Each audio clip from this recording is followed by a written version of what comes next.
extrovert, like someone who I talk to, we talk about like sort of like a well. Like the introvert has like a deep well, and it's just like thought, idea, the reservoir. And I think for the extrovert, the well is like it fills up and then they pour it out. Like they fills up and then they pour it out. They fills up and pour it out. They just keep pain. I think we'll get into that too. Like we were talking about empathy before. It's like I have no problem relating with someone's pain or empathy. It's like I'm in touch with your emotions more than I'm in touch with my own. Like hip hop has definitely been therapeutic for me though in that, because even the way I'm talking right now has so much more emotion than when I was younger. I couldn't even talk like this. I couldn't even go, hey, what's going on, man? I couldn't talk like that. It wasn't in my skill set. And little by little hip hop has definitely brought me out of that shell, being able to emote and to be able to tap into, like you said, the lion, and now I remember that. Like, so whenever I have to go give a presentation that's not about hip hop and just about me talking or whatever, now it's like, yo, remember you're a beast. Remember you're a lion. Remember. Yeah. So I'm going to hit y'all with something that'll help. So take it to public speaking. We should do a whole episode on public speaking. So here's the thing about public speaking. I think most people who are introverts have been told like, oh, you're not good at public speaking. You're an introvert, right? You're timid. Oh yeah. I was like, no, it's just that the thing that you probably do well is seen as a crutch, right? Like if you're charismatic and you're outgoing, that's seen as like, oh, that's a good public speaker. It's like, no, that's just their gift. They're charismatic. Right. All right, back up in this. There it is. Check. 1, 2, 3 in the place to be. 1, 2, 3 in the place to be. Yeah, I'm getting a little delay. My mic sounds nice. Oh, let me refresh my screen. That's a real refresh right there, Bernard. That's a hefty refresh. You refreshed so much you went away.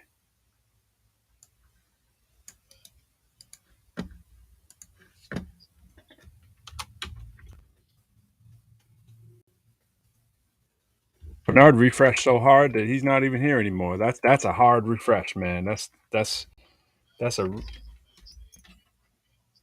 All right, then I can get you back in then. Yeah. There he is. Yeah, because your face was not lined up with the audio, so it was like a 3-second delay. Wow, gotcha. Sorry, Clubhouse. I was good now. I was playing the intro for Clubhouse, but somehow my mic got muted. All right, well, let's get into this. Trina's back. What up, Treat? We got our faithful fan. All right. See, that was hospitable. We're gonna talk about hospitality today. So, Pro, I'm gonna ask you a question. If people had the top 10 words to describe you, do you think that the word hospitality would be in those top 10 at all? Absolutely not. And for the Facebook people, absolutely not. No, I think it wouldn't. It's funny. I was trying to do a giveaway the other day for a hospitality T-shirt, the hospitality program at UDC. The director of that program hit me up with the T-shirt, and I have taught in the hospitality department.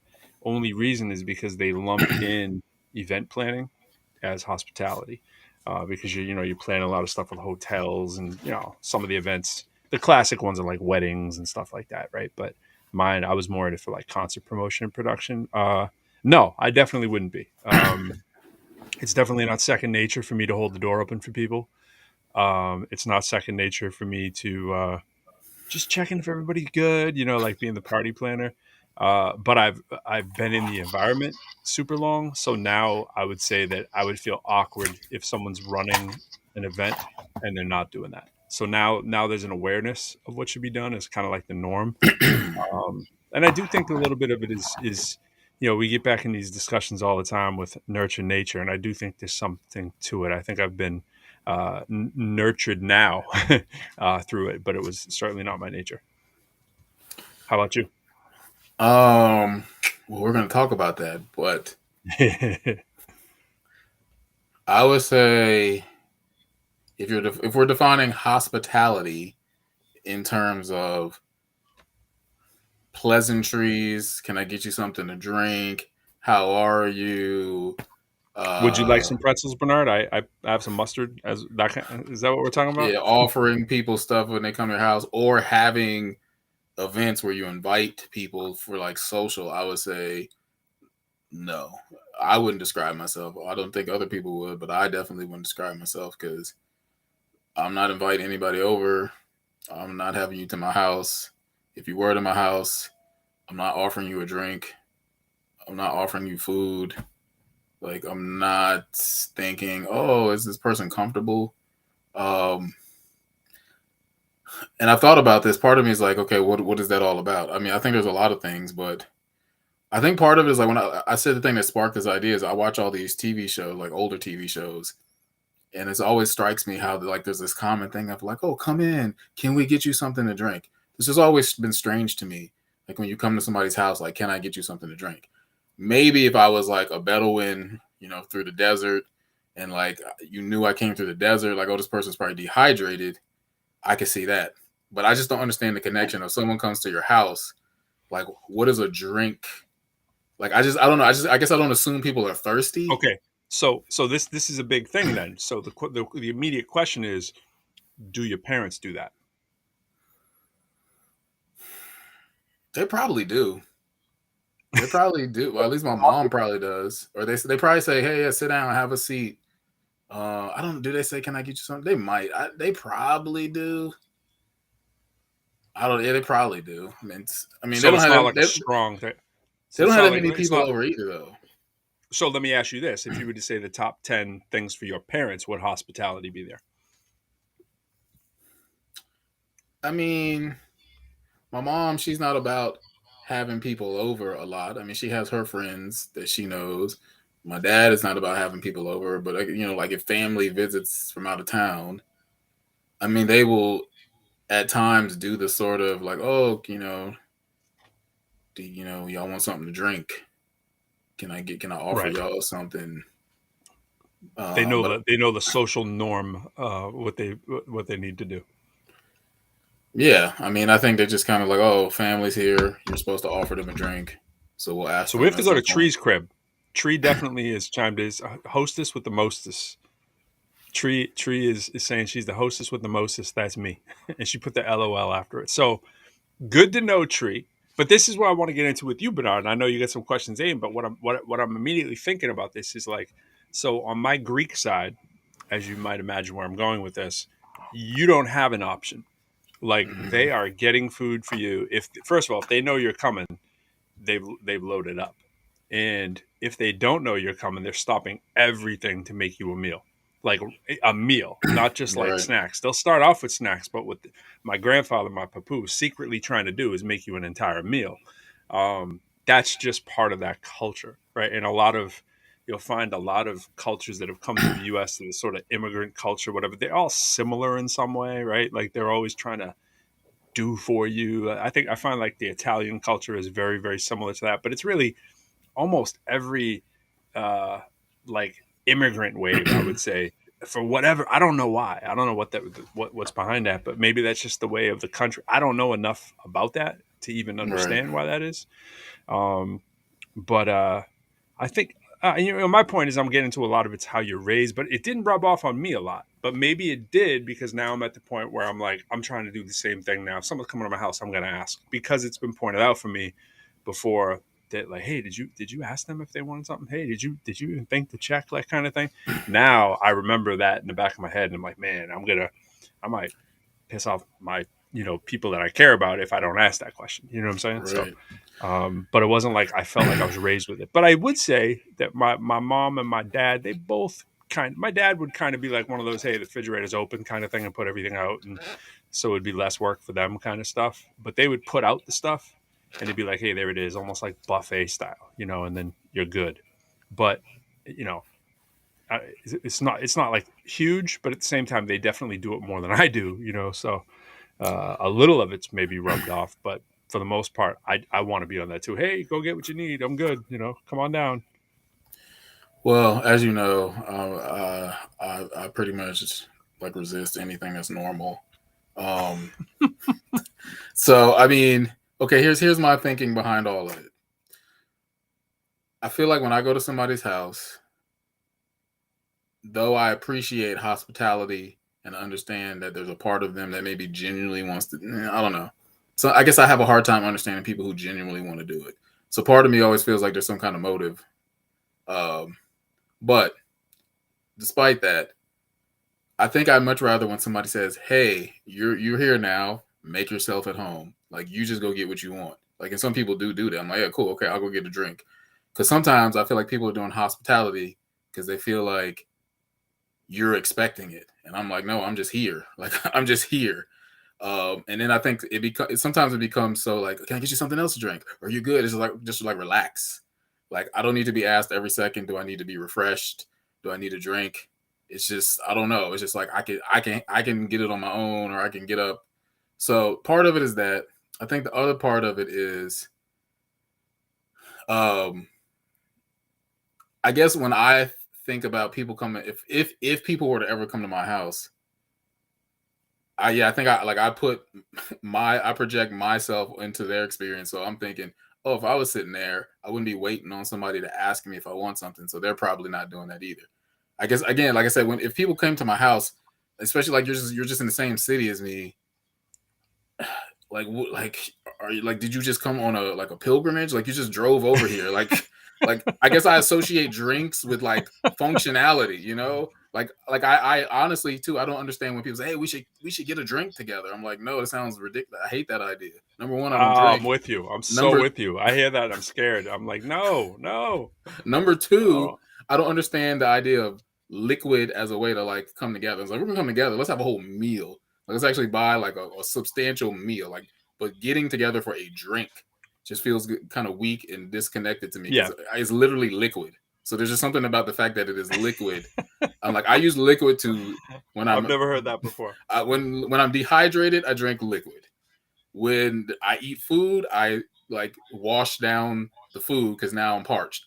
But the idea of just like having liquid just because seems very arbitrary and strange to me. It's like what's the So guy Matt Damon? He was like in Goodwill Hunting. He's like, what? His girlfriend before his girlfriend. She's like, you want to get a drink? He's like, why don't we get together have a bunch of caramels? And she was like, what? He's like, that seems as arbitrary as a drink to me. I was like, yeah, thank you. Like, yeah, let's get together have a bunch of caramels. I didn't remember that scene. Yeah, no, I think you're on to something. So I may have said this to you, not sure. So my wife's brother, amazing guy, actually done most of the photography. That picture of me next to you in the introverse, he's taken as well. He's not only is an amazing photographer, makes me look half decent. That's a tribute in itself. And the pictures behind me, by the way, these pictures there, the ones of myself and my wife or whatever, all him. Um, he is a hospitality guy. Their whole family is a hospitality family. Really, they're all the most hospitable people you'd ever want to meet. Um, so and being married into that family, that some of that you have to kind of take on. I would say this: I had a discussion with him and my wife and his wife at the time. We were all having dinner in Boston at a relatively fancy restaurant between where they worked. Now he's a hospitality guy. He went from hospitality, uh, doorman, all that kind of stuff, all the way up to like, a VP level in like parking. So he got into the parking side of the hotels. So he does training and everything. So he's a big deal in that world now. And that's what he does. So he's that guy when he's watching the door people or whatever at the hotel. He's checking them out when he's there. Most of the time, he's at a hotel. If we're in Boston or something, they're his people. So he'll like walk up to them and be like, "Hey, bud, maybe you want to back off the car there. Maybe you don't want to be leaning on that person's car that isn't yours. That's a bad look for hospital." And Right. he's a hustler. He gets at it and gets it, and made a ton in tips or whatever. His wife is in hospitality, right? So they that's how they met. And so she's at the Four Seasons. You know what I'm saying? It doesn't get any higher than the Four Seasons, right? And she's also originally from Singapore, and there's a different level of hospitality sometimes when you travel different countries, cultures, like we're saying. And so you take my wife's family, who's all about that. Her dad is a servant in the truest sense of the word, is not happy until you're happy. Her mom is the same way. She's the same way. She's an entertainer. She's someone who will say, hey, you want to go get coffee? That's what she does regularly, right? Let's go get that liquid with you.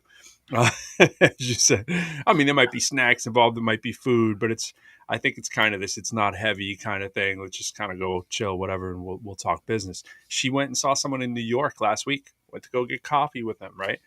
For business. Another person the other day, right? So just that stuff's just starting to come back. We had this big discussion, and I felt awkward having the discussion. I had to come clean. They're having this discussion talking about some of these 5-star hotels, and we were going to be getting married, kind of thing, and they were talking about the luxury and pampering. I'm not with it. I'm not with it. I'm not. Don't. I'm. You don't need to pamper me. I don't even know how to respond to it. And you kind of hit upon that. It's like, I don't want you checking on me. How's my drink? How's my food? I'll get it myself, you know? And like, it's no, but it's different when you start to appreciate that somebody else's like upbeing and culture is exactly the opposite. So they're looking at you like, what's wrong with you that you wouldn't ask me that? So I want to at least do that for you, but I don't want it for me. I don't want someone touching me. I don't want a massage. I don't want you make it, I never put the sign in my room if I'm at a hotel to, like it's all, well, if I do, it's do not disturb. I don't want you to make my bed. I don't want the cleaning people to come make my bed. I think that's so lazy. When people at our hotel for 3 days, it's like, what? You having to make your bed? Especially if you're by yourself. Like I see people like myself. I travel by myself most of the time, right? I might be there 2-3 nights at the most and I'm out. I'm the easiest customer ever. You don't even need to come in my room the whole time I'm there. In fact, I want it. And I'm a person who puts out everything. Like I display the kill when I come back from the grocery store. I got to put everything out. I'm also that way when I travel. I take everything out of my bag. I want to know where it is, and then I'm going to repack it. Um, so part of this is like, let me make my little mess and let me clean it up. And I don't want you touching my stuff. I don't want you touching my stuff. I don't want you making my food. For years, I didn't even let anyone touch my plate, and I certainly didn't touch theirs. And I never drank out of anyone's cup. I never touched anyone's dishes. I washed my own dishes at home and for my family or whatever, but it was always grossed out by food on the plate. So for me, getting your plate was a big deal for me in the first, anyways, because of the whole germ kind of thing of it. I didn't want to be touching your food. I want to be around your food. And then, like my wife said, what are you going to do when you have a kid? I mean, man, I eat straight out his plate now. I eat half his food. It's not even an issue. And I can't even believe it. And to an extent, I started doing that with my wife. I'd never done that before. Several girlfriends, never shared anything with them. I was not that person going to share the ice cream with you. That's not me. You know what I'm saying? No offense. I'm not drinking out of your drink. I'm not finishing your pizza. So with that said, I would feel very awkward if someone's opening the door for me, making my bed, doing all this kind of stuff. I just feel bad about it. I don't like it. Have I had a massage? Have I had a facial? Yes. Am I better with it this stage in my life? Yes. I'm better with it. But it's not the first thing on my list when someone says, hey, you're going to go on vacation. Great. I'll go get a facial and a massage. No, that's like, it feels weird to me, just kind of how I am. So some of that is upbringing, I think. Some of it is, like you hit on it when you said, I just assume the way that I want it is pretty much what other people are going to do. Yeah, I see you, Tree. And Epi, I see you try Epi wrote, let's get drunk until we can stand each other, or let's eat and remember our good times. Yeah, well, well said. And I see you too, Tree. Same pro, don't touch me. Yeah, it's like it is a weird. I do think there's something East Coast to that too. At least I've always thought that we're kind of like, East just like Coast. leave me the hell alone, And it's like always the other cultures will come in. Like you're not going to meet many people from Boston working at the hotel doing a bang up job of hospitality. That's just my slant. It's not. You're not going to be. It's not the New Yorker at the New York hotel that's doing the great hospitality for you, unless they're fetching your bags or whatever and trying to get that tip real quickly. But the people that are like the genuine hospitality thing, I do see a bias to the South. I do see it. I see Southern it all the time. hospitality, they say. It's it may be overblown, but it's a real thing from where I sit compared to someone who lived their entire life in the East Coast. You know what I'm saying? Like, I mean, you know what I mean? Like when you can now claim 4 decades of remembrance, it's like, look, man, I know for a fact that it's anecdotal, so it's not much of a fact. I ain't never seen the hospitality from even down here, just in Virginia, compared to the Northeast. And I know it's more the more you go, but it's overblown. But there's something to it. Yeah, that could be a whole nother episode.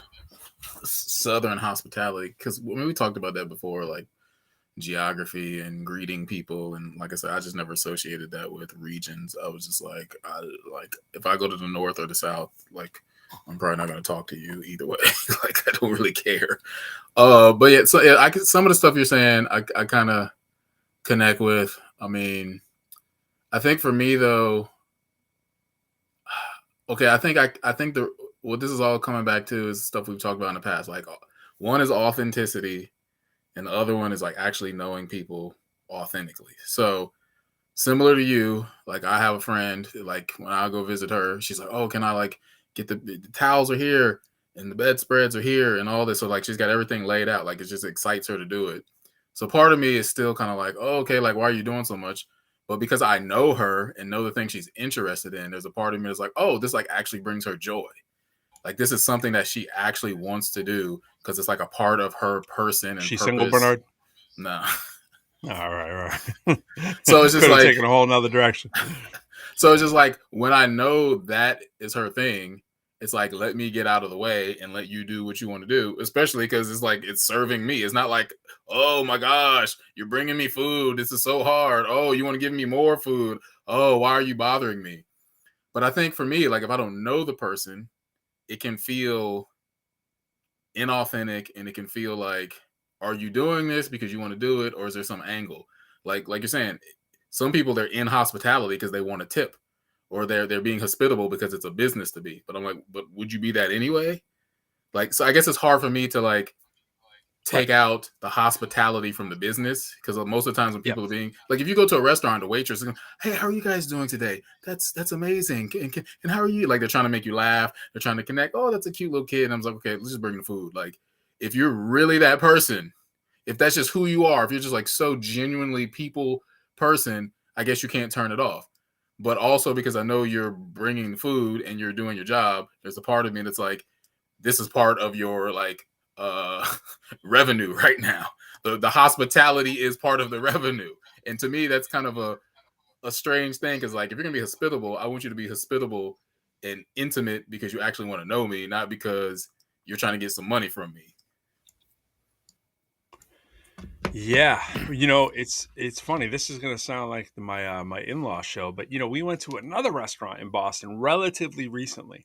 I mean, within the last 3 years, right? So I'm not talking like 12 years ago, like I was before, 11 years ago.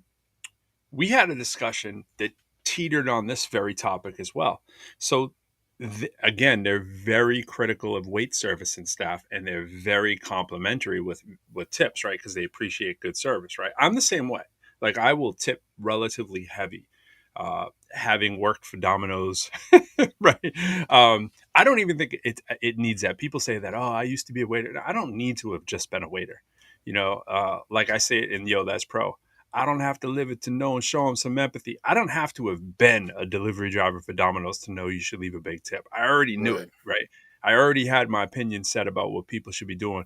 Like, I get it if you can't afford it, but I can afford it. So it's like, I show my son too. Like we went to Olive Garden the other day for the first time in over 2 years since the pandemic. Right? He's all excited because they got the little games and the slider, and he loves paying for the meals and all that stuff, which is all great practice. And they had one of these at the restaurant I'm talking about back in Boston. I'll get back to that in a second. But I'm like, hey Henry, it's always a math adventure with me too. Like I'm making him compute 20% in his head and that stuff. And I'm like, do you think we should give more than 20%? And he's like looking at where 26% is, 25, and he's like, Daddy, if we give him 26%, he'll probably be really excited. Like, actually, it was a she in this case. He was like, she'll probably be really excited.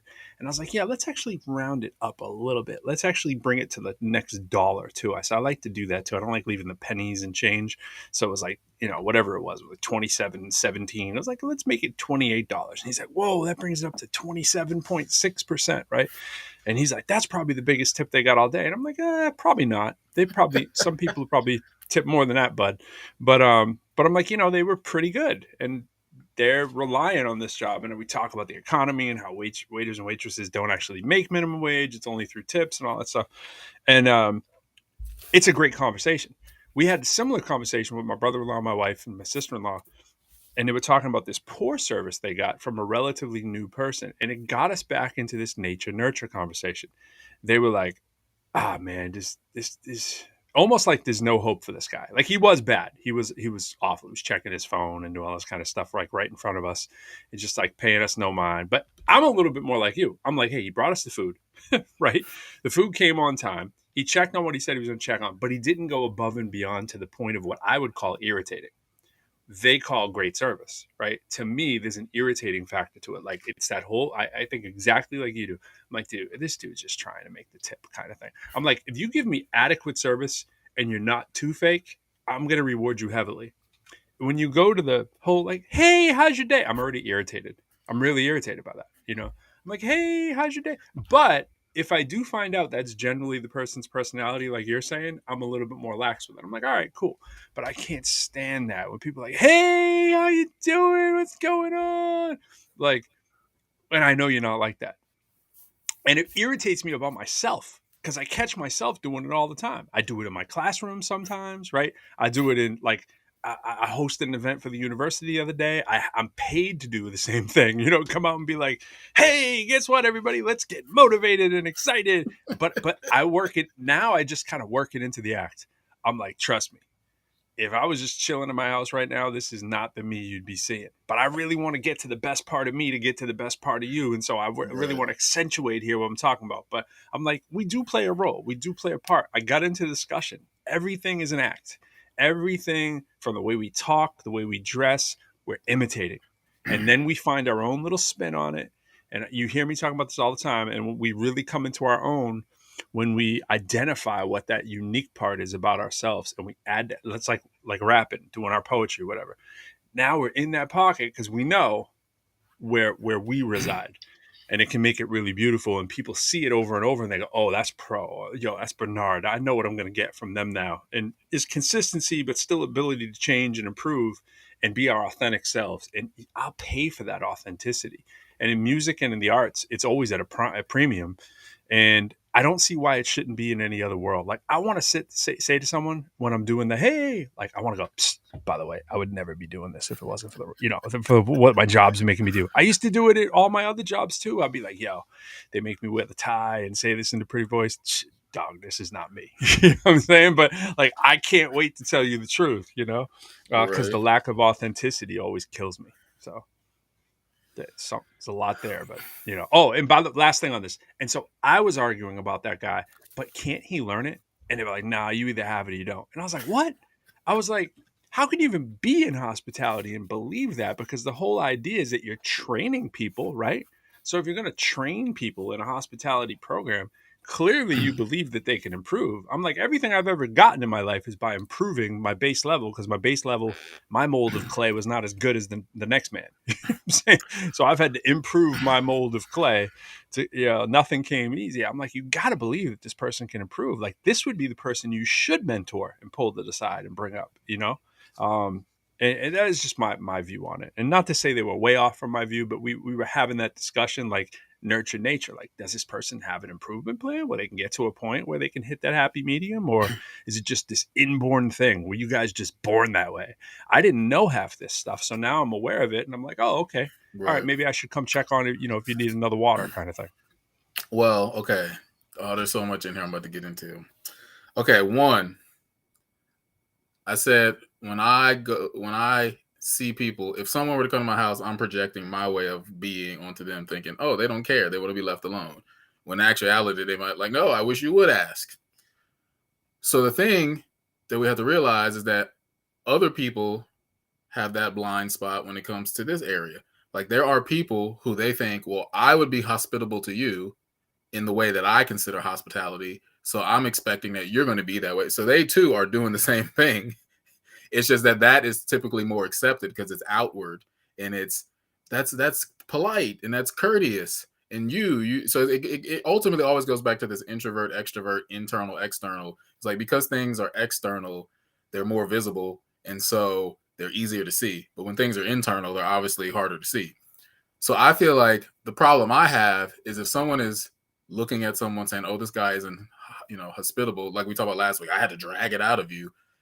Like they're not even paying attention to the fact that they are being selfish. It's like, well, you're basically like, you should be serving me. Like that's the thing I don't like. If someone is like, well, you weren't hospitable, I was like, so you don't see that as self-centered, that someone is not serving you? Like that is like the definition of being selfish and self-centered. Absolutely.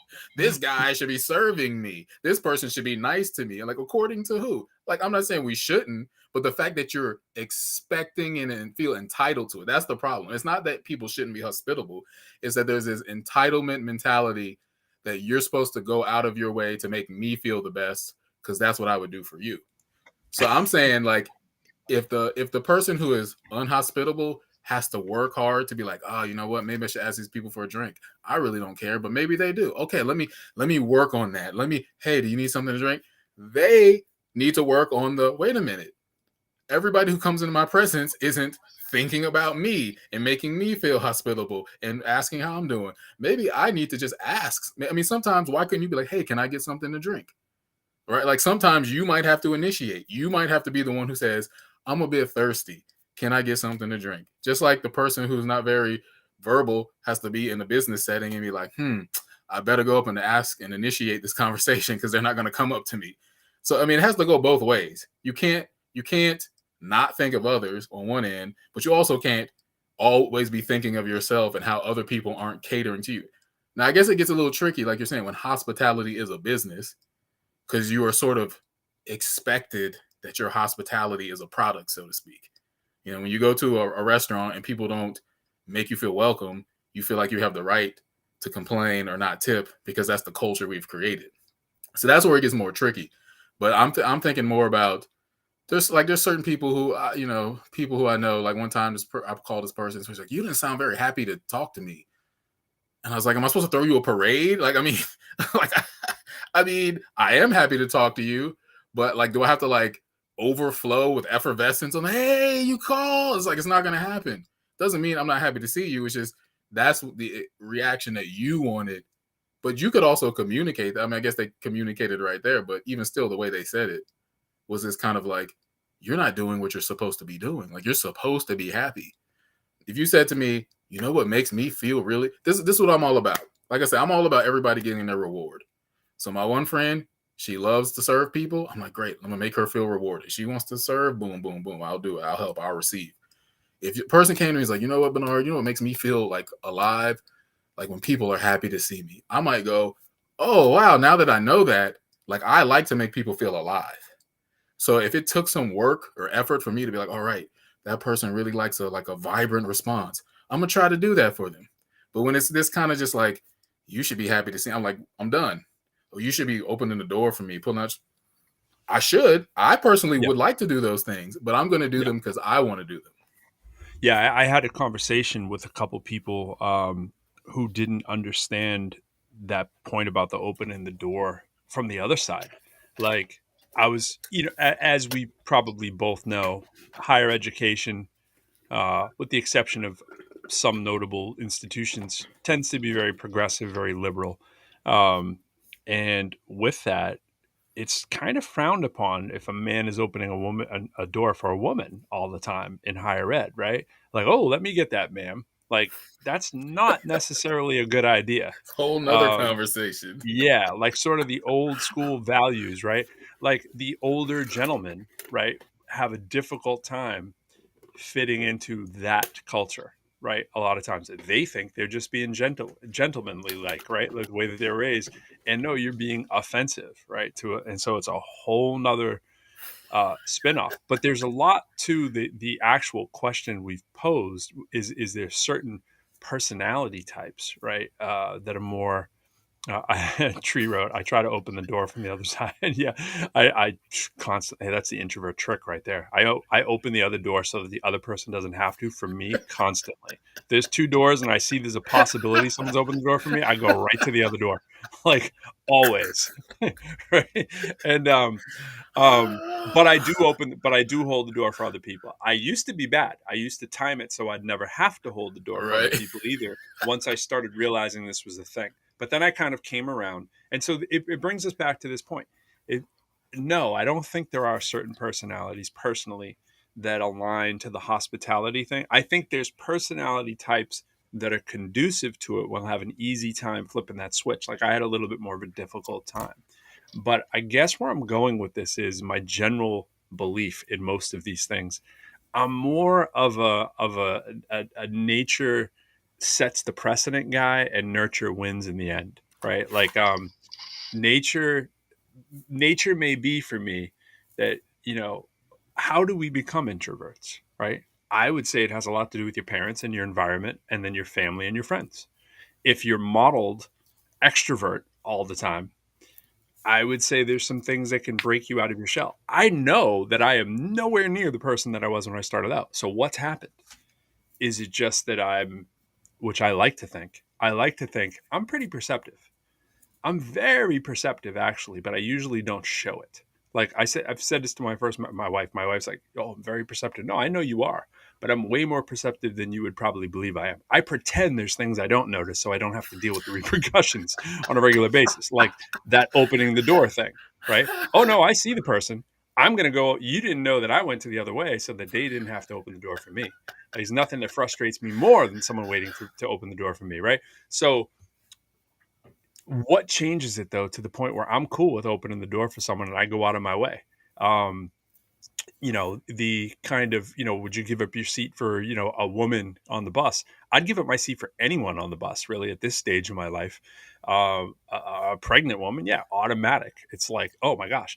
But when I was 14, I had no idea. It was just, I never even thought about it. And again, I was an only child. So the world does revolve around you. You have to admit, right? The world revolved around me for a long time. I didn't do my own laundry till I was like 30, and I still do it poorly because my mom did my laundry my whole life, right? So when you come to these realizations that there's a lot of other things like that, that's a big obvious one. But there's a whole lot of other things. Were you an only child? I think if you're an only child, it's much more likely you are going to be an introvert. You kind of have to be, right? And then have you might crave attention, maybe, and I think that's overblown. I think you crave other people.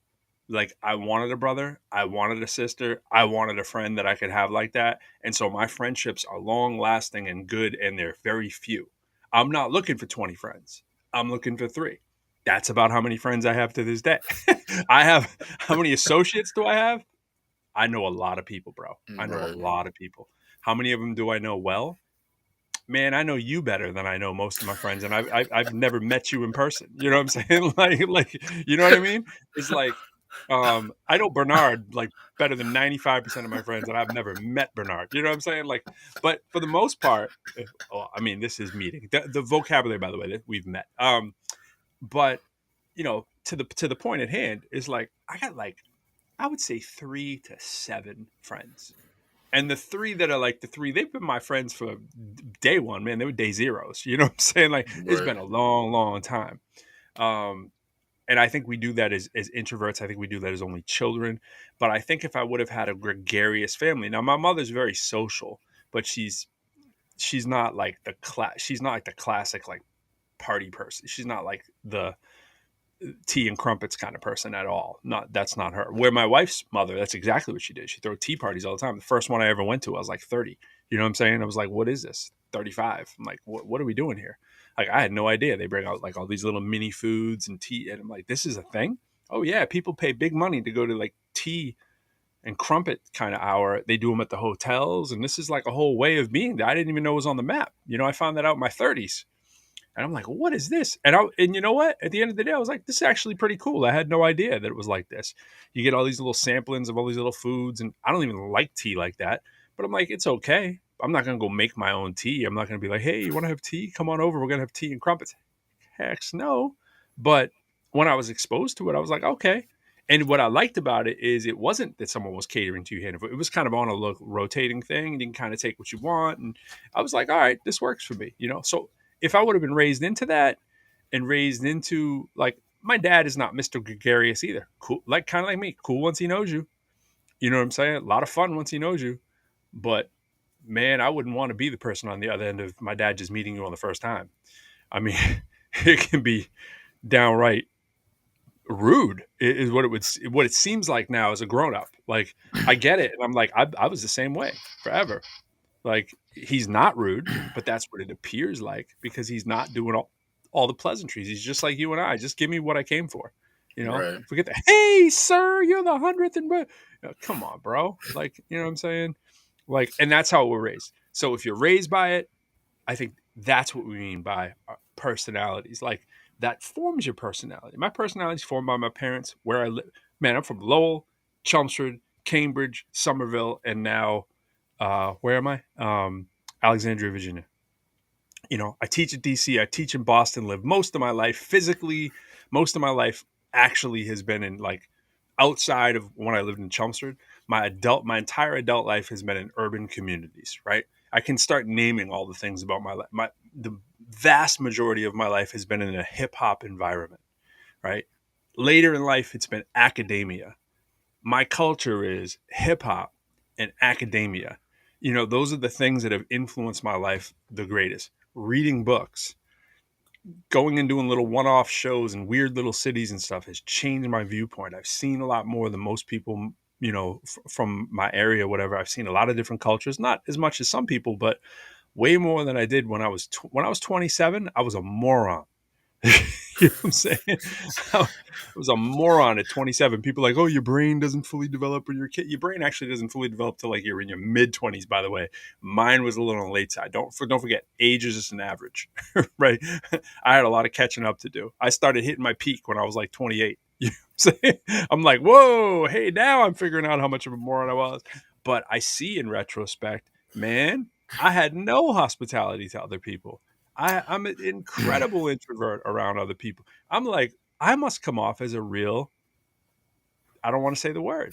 And now I'm like, I got to make sure I don't come off that way, because that is my inner nature. And Okay, I so don't want that. we're gonna get into. We're gonna have to do a part 2 on this because there's so much to get into. Like, there's one I want to take it somewhere, but that's gonna open up a whole thing. Because one of the questions I put is hospitality spiritual, because you were kind of getting in that with the nurture versus nature. Because especially in like church culture, Christian culture, there's always talks about like hospitality and like come to the table and you're welcome and Do unto others, right? I you're mean, invited. But in America do unto specifically, others is pretty hospitality, right? well, no, I think so. But I feel like just like with everything, I feel like the Susan Cain book, she kind of hits the introvert perspective from a bunch of different angles. And one of them she talks about is church, like how you go into church. It's like turn to your neighbor, greet your neighbor. And that's the moment where the introvert's like, why? Like, leave me alone. Like, don't greet me. Oh Like, my gosh. like if I had to be a greet, I actually had to be a greeter once. Like, they were like, oh, Bernard, like, this was in college. They're like, we're having a student conference. Can you greet people at the door? I was like, why y'all calling me? Like, y'all know who I don't want to greet anybody. I You have want the me? perfect fix for this, by the way. What? You've probably done this. You have to meet someone beforehand, so that's the immediate person that you're greeting when you do it, right? So, like, if I met you coming in, I'd be like, "Hey, oh, what's up? Oh, what's good? What's good?" And I'd be like standing near you, and even if you're like 2 rows over, I'd be like, "Bernard," I'd be like, "What's good?" It's one less person I have to meet. So you make those connections early. You sit relatively close to them, and you're good. All right. That's No, they wanted me a, to be the a greeter, life like of the these hacks, Walmart by the greeter. way. They wanted me Oh to gosh. welcome people coming in the My door. wife's dad does that on the regular. Yeah. Different Okay, breed, bro. but okay, so the things I was gonna say was because you were talking about I'm gonna take it back to authenticity because I've thought about this a lot. Oh, I think about this all the time. Like there'll be times we'll be at like a church picnic or whatever, and I'll notice some people be like, "Hey guys, I'm getting up. Can I get you something?" And there's a part of me that's like, "Oh, that's cool. Like, wow, you're gonna do that? I wouldn't do that." But then the other part of me is like, I'm never gonna do that. Like like here's what it is. I know my motive. I know the only reason I'm doing that is so I can look like the hospitable guy. Hey guys, is anyone need something that while I'm going up? Like I wouldn't authentically do that. So I refuse to do it, even if it's like, oh, this person's not, they're not hospitable. It's like because I'm like violating my own sense of like authenticity in Yeah. terms of like you're not that person. So don't try to be like the person who did that so that everybody can be like, ooh, so Yeah. nice. Like, yeah, get up. Like now here's a different thing. If I'm getting up and somebody says, hey, are you going to the table? Yeah. Could you bring me? Fine. I'm already getting up and you asked me something, I would bring it back. Because I always say it's like I'm not a social initiator. Almost. I'm not a social initiator. Like if you say hi to me, I will say hi to you. Hi, Henry. See, Henry said hi. I said hi back. But if Henry just came in the room, it's gonna be like you're not there. Not because I don't like you, not because I don't care. It's just like I just can't. I don't know. I just can't. You're just there. I'm here. You're there. I'm here. So to the other thing I was gonna say, so that authenticity, like I think, what was the story you were telling? For me, if you are not holding, oh yeah, the door thing was hilarious because yeah, when people do that thing when they're opening up the door, I'm like, no. I'm like, yeah, let's open up this other door. You're coming out this door, you're Walk trying to hold away. it for me, and you can see it going through people's minds. They're like, oh, I'm holding the door for him, and I'm like, nope, I'm opening this door and I'm walking through, and they're still holding the door. Like, oh, I thought up, and I was like, nope. But here's the other thing, like kind of like you're saying, I've noticed that people, I don't know if they're doing, if I don't know if this has become a thing, but you'll be like 20, 20, 30 feet off, and someone just starts holding the door, and you're just like, yo, okay, so you're like, oh, now I got to kind of jog because I don't want you to be holding the door. I totally look the other way when the scenario is even developing. I have a sixth sense for that. I all the time. Like I look, even it determines where I park, bro. I do not kid you. I'm like, okay, if I'm parking way here, I got to start looking ahead of time because I know there's going to be the door holders. You know, Right. are just going to. The It's like door Invasion of the Body holders. Snatchers. They come The running. door Like, yo, I holders. got it, and I'm looking the other way, and I'm like. But now, if I'm in a group of people and I'm going to a restaurant or whatever, I'm just designating myself to be that person now, so I can avoid the awkwardness of it. You know, I used to run through first. You know, like, but here's the thing I'll say. So you'd be a great candidate for divorce.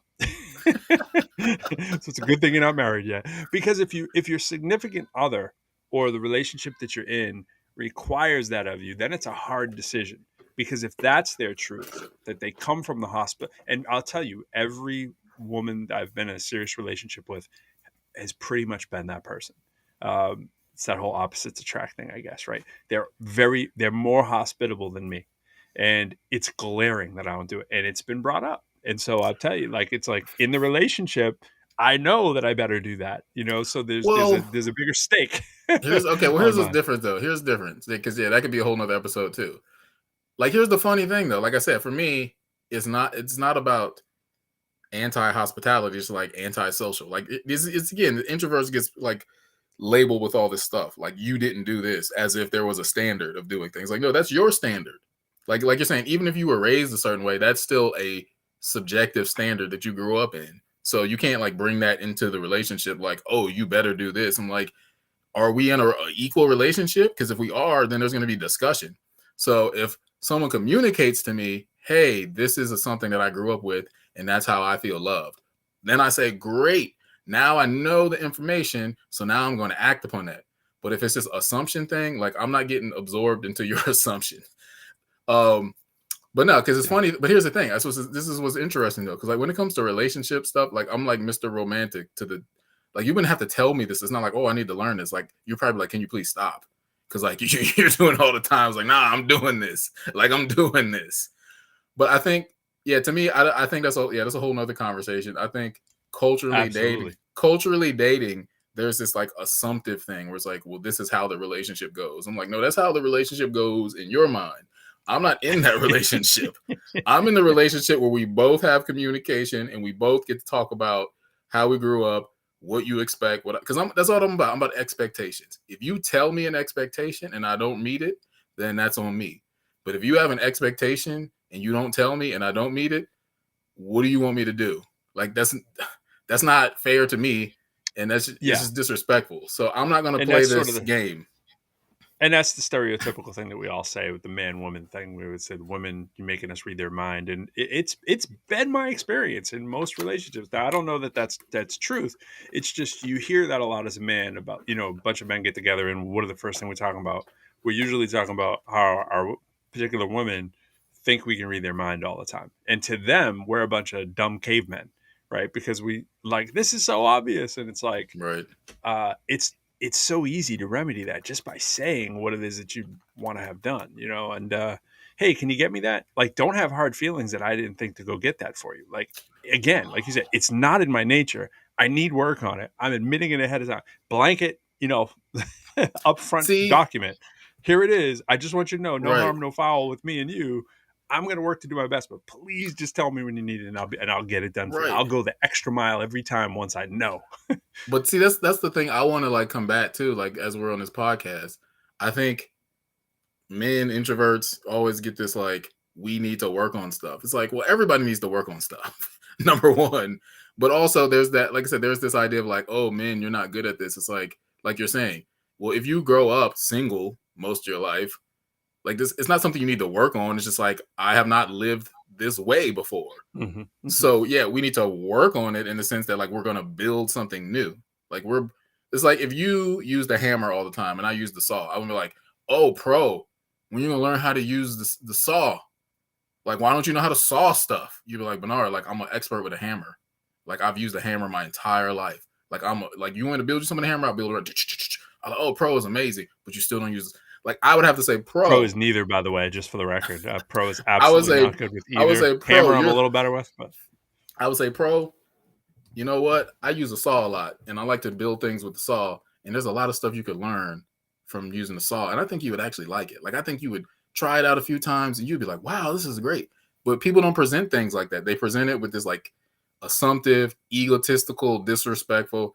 I wouldn't put up with that. Like, I would have conversations up front, like early. I'd be like, "Look, what do you want?" Literally, that's what I asked her. I was like, "What do you want?" Because if you don't tell me what you want, and you don't know what you want, I'm not doing that. Like, I'm not trying to figure out what you want. You are you, okay? your wife, by the way, is going to be the perfect woman. I know that from a distance. I want to meet her. I want to interview her. I want to talk to her at large because I'm like, this is the perfect human. Just put that out there. You are you. But that's the thing. Like, you are you. If you can't tell me what you want, that's a huge problem. That's huge. I'm not going to be doing your work. You have to do your work. So I would not get involved with somebody who's like, okay, we'll figure it out. Like, no, you're going to figure out your thing. I'm going to figure out my thing. And then we're going to agree to build a new thing, which is a combination of those two things. But don't ask me to build your house. Like you should have been building your house your whole life. I have a foundation. I have a first floor. I have a second floor. Hopefully you have the very least the foundation. But if you're like, oh, Bernard, come build my kitchen. Why? That's your kitchen. Like no, people don't believe this. People literally are like, oh no, we should build a relationship together. Correct. Together, the part that we agree on. Let's build a joining thing that puts our houses together. I mean, and this counts for just friendships too. Right. I don't have the time, the energy, effort to build someone's identity for them. Because to me, I want to like enter a kind of relationship where it's like, hey, let's enjoy this. Let's come together in a way that's enjoyable, not let's just hammer this thing together. And then when a hurricane comes, like, oh, we should have thought. No, we're going to build this thing from the blueprint. I'm not saying it's perfect. You're always going to have something that's going to adjust. But a lot of people, like I said, this is we're giving you the introverted way. The introverts, you know why, like you always say, like, oh, you only dated so many people? It's because you knew. Like you knew. You're like, I'm not going to just get into this. You're like, I know what's going to happen. So let me see ahead of time. Because you saw We should where make a it was going. handbook. We should have a handbook, not only from on the dating side, but on the services side of where hospitality is. Like I was thinking while you were talking, I was like, while I do tip fairly well, there's certain tip avoidance scenarios that are there. Not because I'm cheap and don't want to give the tip, because I don't want the fake servicey thing. One of the biggest one for me is car wash. I can't stand the fact that you're going to pretend that you need to dry my car as if it's the greatest courtesy ever, right? And it's like, and I feel poorly because normally the people that are drying your car don't really have a whole lot, like that could be a very important tip kind of thing. But if I'm there, cool. Like I'm going to tip you pretty well for that if I'm there. But I will avoid you. Like show me the self car wash. Right? Like I swear to the Lord, I asked my neighbor this morning. He's now, by the way, and this brings up 2 points. I have to start closing because Henry's told me that I have to go. But I have to get to this point. So he washes his car more than any human I've ever seen. And we live in townhouses. And so he's in the town. He's got the wall unit. It's like this jet pack of like high pressure water that's on the wall. And it's got this special coil hose. I mean, and by the way, he has 4 cars in a 2-car garage and somehow doesn't pay for extra spots and the condo association kind of homeowners association kind of like, okay. Me, I park one day at the thing. I was like a ticket on my car from parking guest spot, like for 5 minutes, right? So I'm actually leasing another spot, by the way, to make more storage room because we're using our garage bin, right? So I'm outside. I open my garage. It's got all kinds of storage stuff in it. He's out there washing the car. God love him, love him. He's a nice guy, right? I'm out there and I'm like, hey, got a question for you. Do you know where there's one of those? I asked him this morning. Do you know where? And I had asked for like 5 seconds because his earpiece was so loud he couldn't hear me for like 5 seconds after I started going to my car. I turned back and came back and was like, "Hey, that reminds me." And he's like, doesn't hear anything. Finally, get his attention. And I said, "Do you know when there's one of those self car washes here? This isn't a thing that we have in Virginia unless you go south by like where you are. Because the only time I ever found one, I was like halfway to Charlottesville, and there was a self-washing one, and that was out of the blue. There are none out here, and they're everywhere in the East Coast. And again, see, we know in the East Coast, we want to be washing our own darn car. We don't want you touching it, and we want to do the service ourselves, right? And so there's none. And I was like, you know it. And he was stumped. And this dude washes his car like every day. He's got like a high rotation of cars in there, and never seen anything like it. And he didn't know. So I'm like, man, this is affirming my thing. Why? We're in the South. Everybody's hospitable. Want to dry your car? Want to tip you for drying the car? I'm like, okay, maybe I'm oversimplifying it, but there should be a handbook of ways to avoid things you don't want to deal with, like all the hacks of like, clearly walk to the other door. Don't even set yourself up, right, for someone holding your door. And I had some issues with friends and family's parents. I can admit, growing up, they stay with me to this day. Certain things, when they're that super nice, like want to get you cookies, want to get, my attitude would get visibly vexed by it. I'd be like, and I'd be grumpy, and I didn't have the language for it early on, and I'd be like, oh, it's just so irritating. And they're like, my mom's irritating. What it is they're trying to do everything for me. And it was like, you don't get this. Like, I couldn't like say, like, leave me alone. And it's not because I want to be left alone. I just don't want people waiting hand and foot for me. I would never say leave you. You could be sitting in the same room with me for 5 hours. I wouldn't care. As long as you're not saying anything and doing anything and just, just kind of chilling. I don't care. You could say a couple things. I'll be like, yeah, that's cool. But don't be like pulling out the chair for me. There's so many scenarios. I was just thinking while you were talking. I was like, I can come up with 10. I mean, I'm going to save these, but I can come up with 10 of them that are just like the car wash thing, of the introverted way to avoid the interaction and the fake hospitality, for lack of better words. I got a whole bunch for you.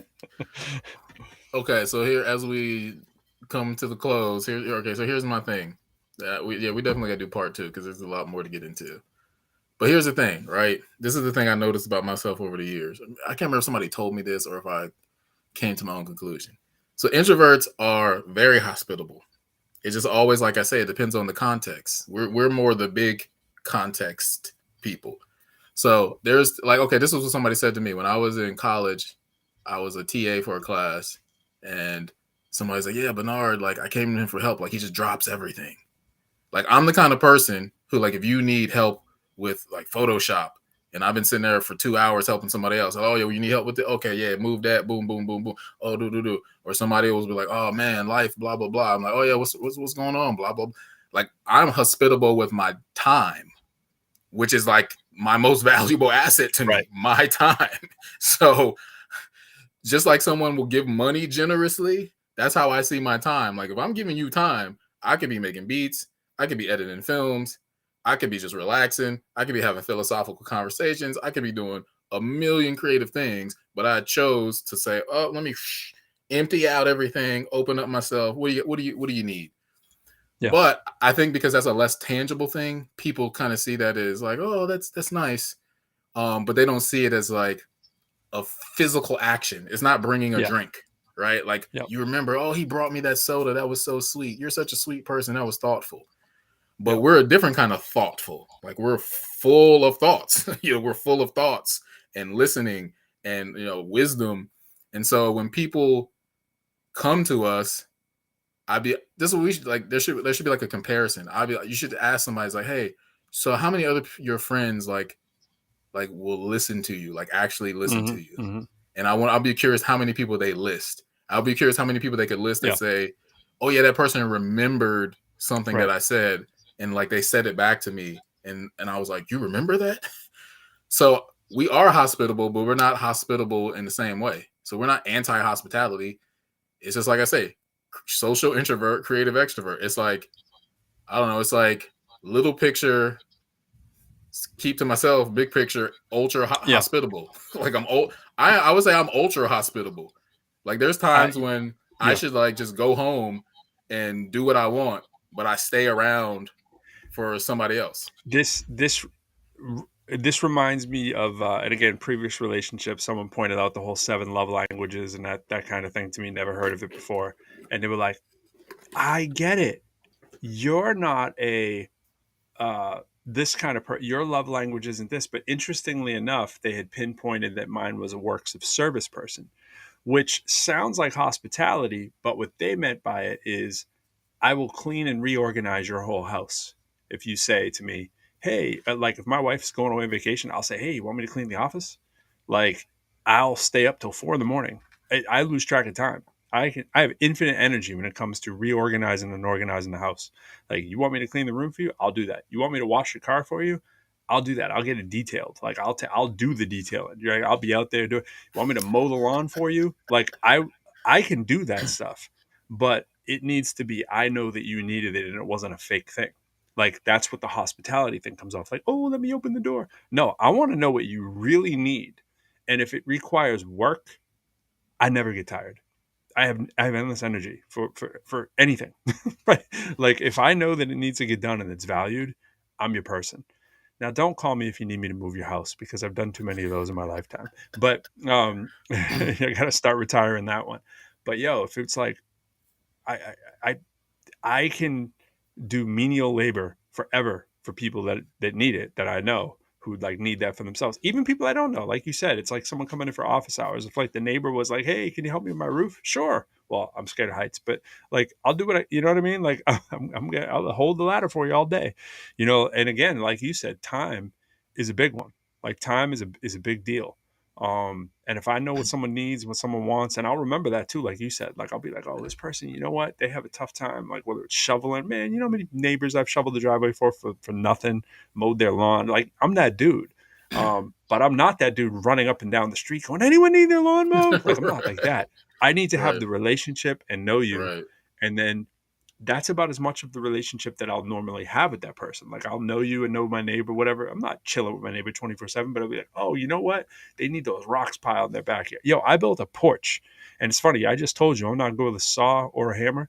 I was in a relationship with this woman, obviously, and they had a backyard situation where it wasn't clean in forever, and they wanted to have this porch area, but they had the foundation for it. They just never did it. Yo, I built the whole thing in a week, cleaned the whole. It was like Sanford and Son backyard. I cleared the whole thing out, took things to the excavator. I found out every place it had to go.